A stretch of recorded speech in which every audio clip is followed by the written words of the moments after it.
The White House and the president were very vocal about Georgia's new election law when it was signed in March of 2021. And the big argument from the White House was that it would suppress voting. But there was record turnout in the primary, there was record turnout in the general, record turnout in the runoff, in early voting, absentee ballots, and in-person voting.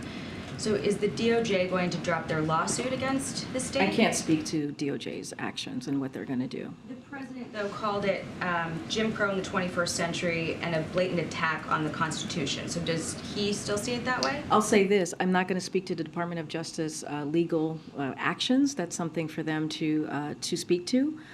What I can say, and not going to get into specifics of your question, but you all reported this, that there was suppression, that we saw that throughout the Georgia election. So that is something that was been reported on. So I leave it to those reports.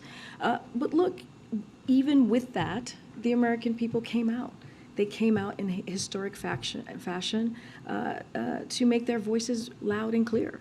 When it comes to democracy, when it comes to protecting our democracy, when it comes to making sure that we're protecting our economy, we're protecting Social Security and Medicare. This is something that the American people spoke very loud and clear. And they did that because of the success that the president has had on his legislative agenda, because of what the president has been able to deliver, because of what Democrats has been able to do, and making sure we had a sharp message for the American people to see the contrast. Right? Republicans wanted to put Social Security and Medicare on the chopping block.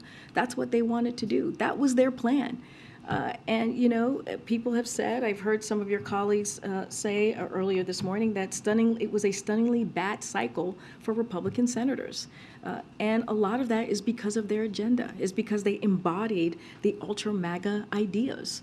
And even with all of that, the American public came out and they put a lot of that to rest, a lot of what the Republican officials were putting forth, their plan to rest. And they said it very loud and clear. We want the special interests to pay their fair share. We want Social Security. We want Medicare to be protected. And we want women's rights to be protected. What are you talking about? What are you talking about?